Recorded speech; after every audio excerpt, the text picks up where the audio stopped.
नमस्कार साथियों, कक्षा 11th रसायन विज्ञान अर्धवार्षिक परीक्षा का प्रश्न पत्र आपके सामने है।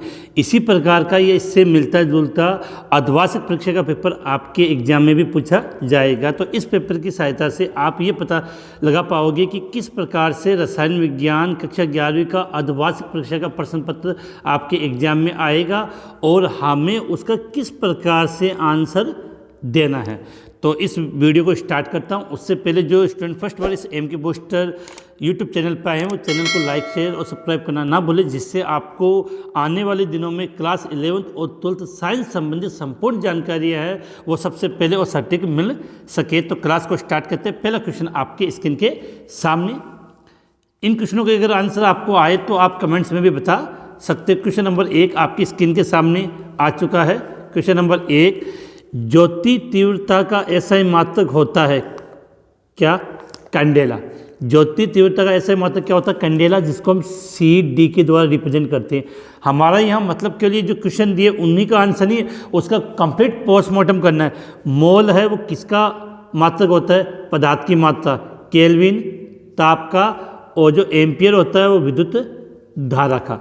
इसके बाद नेक्स्ट क्वेश्चन आपकी स्क्रीन के सामने। क्वेश्चन नंबर 2, 8.256 इंटू 10⁻³ में सार्थक अंकों की संख्या।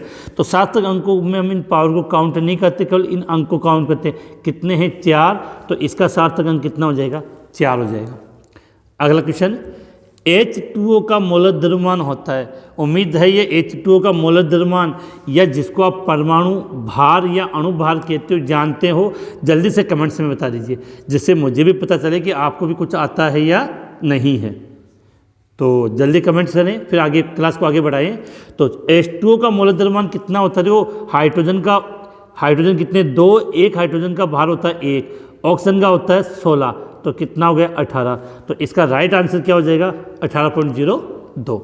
अगला क्वेश्चन, सोडियम परमाणु के क्या लिखा है? सोडियम परमाणु के भारी कोश में इलेक्ट्रॉनों की संख्या। तो सोडियम का परमाणु क्रमांक कितना होता है? 11।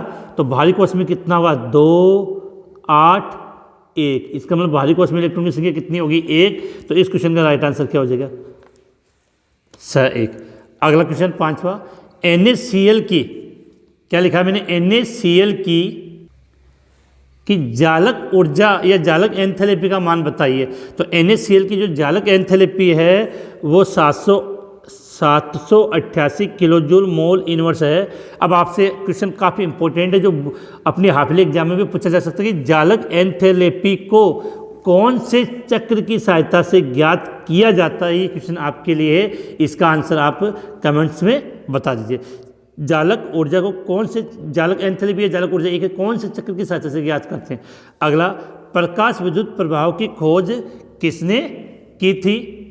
अगला क्वेश्चन है, प्रकाश विद्युत प्रभाव की खोज रिकस्टान नामक वैज्ञानिक ने की। तो रिकस्टान में कौन से वैज्ञानिक का हम नाम लिखेंगे यहाँ पे?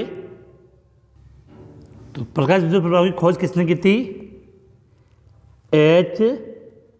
हर्ट्ज नामक वैज्ञानिक ने की थी। एस कक्षा की आकृति कैसी होती है? गोलाकार। तो जल्दी से कमेंट्स में बता दीजिए पी कक्षा की आकृति कैसी होती है।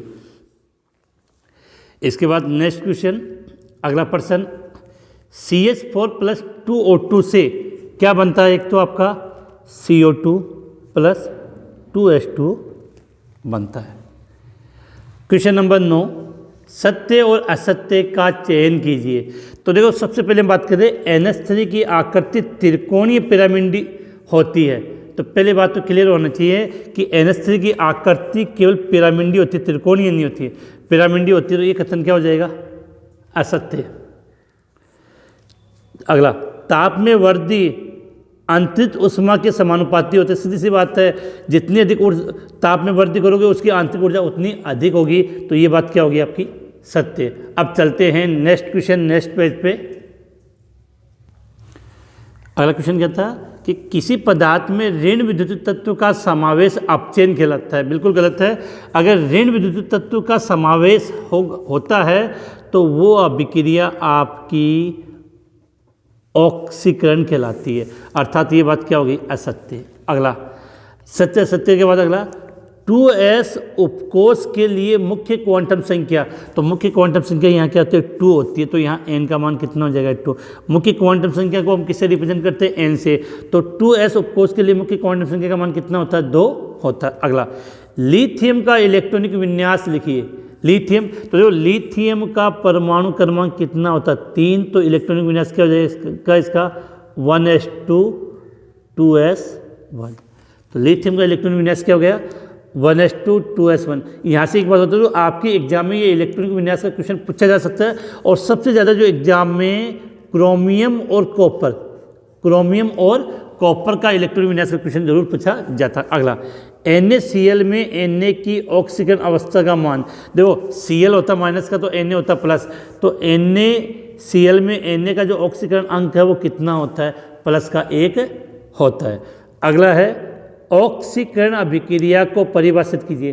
देखो परिभाषा आप अलग अलग तरीके से दे सकते हो, लेकिन सबसे अच्छी परिभाषा होती है ऑक्सीकरण अंक। तो सीधी सी बात आपको याद करनी है कि ऑक्सीकरण अंक में वृद्धि होना, किसी भी पदार्थ के ऑक्सीकरण अंक में वृद्धि होती है तो वो अभिक्रिया आपकी क्या कहलाएगी, ऑक्सीकरण अभिक्रिया कहलाती है। इसके बाद है मोल अंश किसे कहते हैं। देखो जिस अवयव का मोल अंश आपको ज्ञात करना होता है उसके मोल तो आ जाएंगे ऊपर, और विलयन के कुल मोल आते हैं नीचे, उसे हम कहते हैं मोल अंश। और इसे किस प्रकार से ज्ञात करते हैं, तो इसकी परिभाषा और इसका फॉर्मूला कैसे लिखोगे, तो इसको मैंने स्क्रीनशॉट आपके स्क्रीन पे लगा दिया है, वहाँ से आप इसका स्क्रीनशॉट लेके इसको अच्छे तरीके से याद कर सकते हो। आगे अब बात करें परमाणु के थॉमसन मॉडल की व्याख्या कीजिए। थॉमसन ने परमाणु मॉडल दिया था, क्या कहा था, तरबूज मॉडल नाम दिया था इसको, तरबूज मॉडल या पलंग पुडिंग मॉडल का नाम दिया था, और उसमें कहा था कि परमाणु एक धनावेशित गोला होता है जिसके बीच बीच में इलेक्ट्रॉन बिखरे हुए होते हैं। तो इसकी व्याख्या आप किस प्रकार से करोगे उसका भी मैंने आपको स्क्रीन पे लगा दिया, जहाँ से आप इसको नोट करें या इसका आप स्क्रीनशॉट लेके इसको अच्छे तरीके से याद कर लें। अब चलते हैं नेक्स्ट क्वेश्चन की तरफ। आवर्त सारणी में वर्ग 17 अर्थात हैलोजन तत्व की इलेक्ट्रॉन लब्धि एंथैल्पी अधिकतम ऋणात्मक होती है। अधिकतम ऋणात्मक, देखो सबसे पहली बात तो इलेक्ट्रॉन लब्धि एंथैल्पी का मतलब होता है इलेक्ट्रॉन को ग्रहण करना। इलेक्ट्रॉन को ग्रहण करने के लिए जो उसमें का त्याग करते हैं, ग्रहण करते हैं, वो कहलाते हैं इलेक्ट्रॉन लब्धि एंथैल्पी। और आप जानते हो 17वां वर्ग है तो इसके बाहरी कोश में इलेक्ट्रॉन कितना होता है 7। एक इलेक्ट्रॉन अगर ये ग्रहण कर लेगा तो इसका क्या हो जाएगा अष्टक पूर्ण, तो इस कारण से इसका अष्टक पूर्ण हो जाए इजिली, इस कारण से इसकी इलेक्ट्रॉन लब्धि एंथैल्पी का मान ऋणात्मक होता है। अब देखो आगे, CO2 अध्रुवीय होता है जबकि SO2 ध्रुवीय होता है। देखो CO2 होता है उसकी आकृति रेखीय होती है C डबल बॉन्ड O। तो CO2 की आकृति क्या होती है रेखीय, और रेखीय होने से जो द्विध्रुव आघूर्ण म्यू का मान होता है वो क्या हो जाता है 0 हो जाता है। क्या हो जाता है 0 हो जाता है। अब बात करें SO2, तो SO2 की आकृति कैसी होती है कोणीय होती है, और यहाँ पर इसके ये लोन पेयर होते हैं। तो SO2 की आकृति कोणीय होने के कारण, एक लोन पेयर होता है, कोणीय होने के कारण ये ध्रुवीय होता है। अगला क्वेश्चन, विस्तृत गुण और गहन गुण में क्या अंतर है समझाइए। तो इसका आंसर मैंने आपकी स्क्रीन पे लगा दिया है, वहाँ से आप इसका अच्छे तरीके से स्क्रीनशॉट लेके इसको याद कर सकते हो। अब चलते हैं नेक्स्ट क्वेश्चन की तरफ। अगर आपने अभी तक चैनल को सब्सक्राइब नहीं किया तो ज़रूर सब्सक्राइब कर दें, जिससे आने वाले दिनों में आपको 11वीं क्लास के सभी चैप्टर के नोट्स और महत्वपूर्ण इन्फॉर्मेशन है वो समय समय पर मिल सके। अगला क्वेश्चन है, उत्कृष्ट गैसों की आयनन एंथैल्पी का मान अपने आवर्त में उच्चतम होता है क्यों। फिर से रिपीट करते हैं, उत्कृष्ट गैस, इसका मतलब कौन सा वर्ग आवर्त सारणी का 18वां वर्ग। अब 18वें वर्ग का अष्टक क्या होता है पूर्ण होता है, और अष्टक पूर्ण होता है तो आयनन एंथैल्पी का मतलब इलेक्ट्रॉन निकालना, तो अष्टक पूर्ण होने के कारण इनका इलेक्ट्रॉन निकालना पॉसिबल नहीं होता, इस कारण से इनका आवर्त में आयनन एंथैल्पी का मान उच्चतम होता है। संक्रमण तत्व किसे कहते हैं, सीधी सी बात है डी ब्लॉक के जो तत्व होते हैं, डी ब्लॉक के तत्व जिनका डी कक्षक, डी ब्लॉक के वे तत्व जिनका डी कक्षक क्या हो, डी कक्षक क्या हो, अपूर्ण भराव, डी कक्षा क्या हो, अपूर्ण भराव, वो क्या कहलाते हैं, संक्रमण तत्व।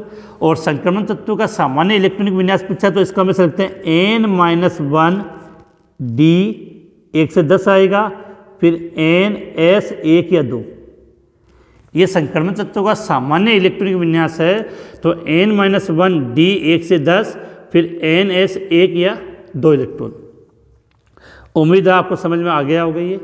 अगला, धनायन अपने जनक परमाणु से छोटा होता है और ऋणायन अपने जनक परमाणु से बड़े होते हैं। देखो, परमाणु जब इलेक्ट्रॉन का त्याग करे, इलेक्ट्रॉन का त्याग करता है तो धनायन बनता था, आकार में कमी आएगी।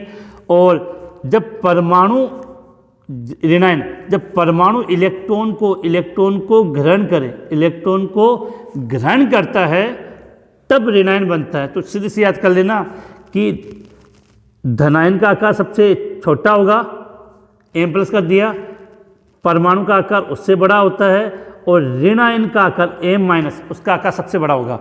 तो ये परमाणु गए m क्या हो गया, परमाणु।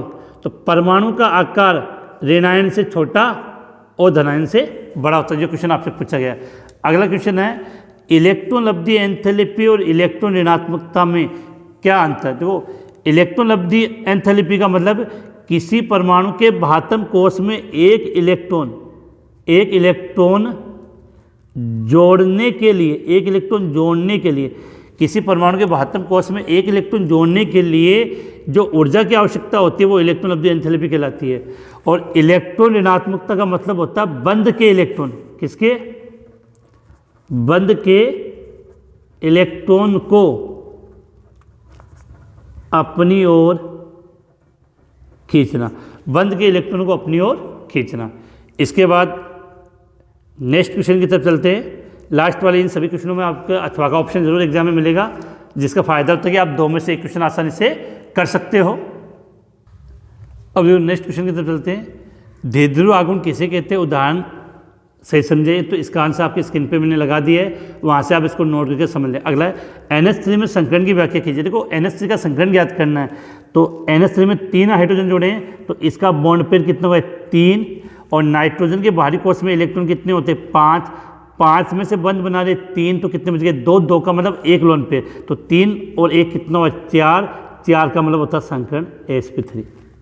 और sp3 संकरण होने पर इसकी आकृति है वो इस प्रकार की पिरामिडीय आकृति होती है। कैसी आकृति होती है, पिरामिडीय आकृति होती है।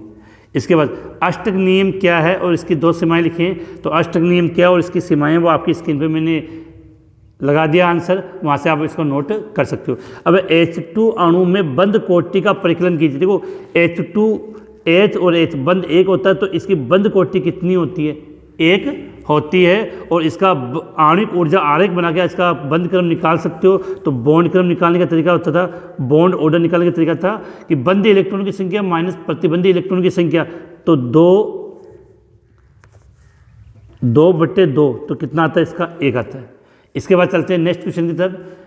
अगला, निम्नलिखित पर टिप्पणी लिखिए। आंतरिक ऊर्जा, ऊष्मा, विशिष्ट ऊष्मा। ये चैप्टर नंबर 6 से क्वेश्चन है। अगला, ऊष्मा गतिकी के प्रथम नियम को परिभाषित कीजिए तथा इसके गणितीय रूप की व्याख्या कीजिए। इसके गणितीय रूप को व्युत्पन्न कीजिए। तो इनका आंसर है वो मैंने आपकी स्क्रीन पे लगा दिया है, आप इसका स्क्रीनशॉट लें या आप इसको नोट करें। अब आप एक बात ये ज़रूर बताएं कि अगर यही पेपर अगर आपके हाफिली एग्जाम में आए तो इस पेपर में आप मैक्सिमम कितने से कितने, मतलब ज़्यादा से ज़्यादा कितने अंक प्राप्त कर सकते हो। पेपर कैसा लगा कमेंट्स करके ज़रूर बताएं।